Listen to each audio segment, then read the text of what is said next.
সম্মানিত ভিউয়ার্স, আসসালামু আলাইকুম।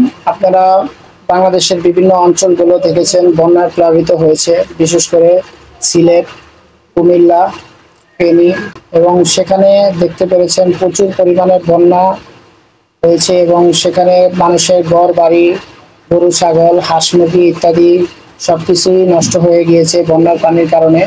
এবং এই পরিস্থিতিতে বর্তমানে মানুষের খুবই কষ্ট হচ্ছে, বিশেষ করে তাদের খাবার দাবার এবং নিরাপদ পানি এবং অন্যান্য খাদ্য, বস্ত্র এবং বাসস্থানের সেখানে সংকট হয়েছে।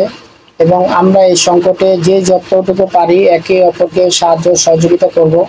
বিশেষ করে সেই অঞ্চলের আশেপাশে যারা রয়েছেন সকলেই ক্ষতিগ্রস্ত মানুষদেরকে সাহায্য সহযোগিতা করবেন এবং একজন মানুষ হিসাবে অন্য একজন মানুষকে সাহায্য সহযোগিতা করা খুবই কল্যাণময়।